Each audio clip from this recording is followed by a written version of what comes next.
अलाउद्दीन के economic measures की आगे बात करते हैं।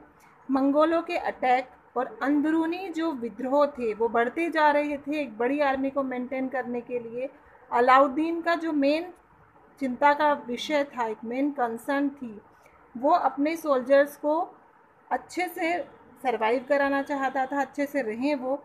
अलाउद्दीन ने वो जो लैंड उसके यहाँ कल्टीवेशन होती थी, जिस ज़मीन पर खेती की जाती थी, उसको मेज़र किया।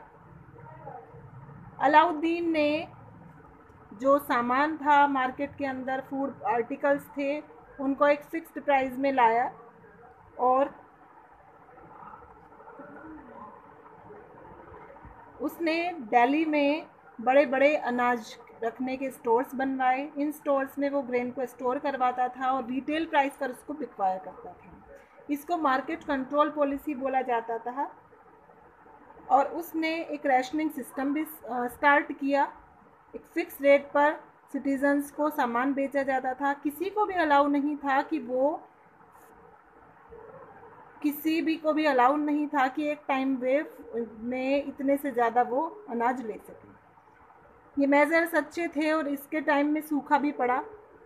अनाज जो था बहुत था दिल्ली के पास, आसपास के एरियाज़ में किसी तरह की कोई शॉर्टेज फील ही नहीं की गई।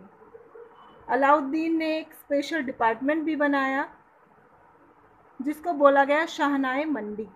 उसकी ड्यूटी थी कि चीज़ों की लिस्ट एक प्रिपेयर करके रखे, अलग अलग ज़रूरतों के हिसाब से मर्चेंट्स का रजिस्टर बना के रखा जाए, उनकी एक्टिविटीज़ पर नज़र रखी जाए।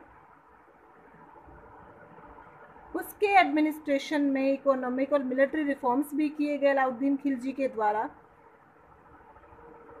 सुल्तान न केवल एक मिलिट्री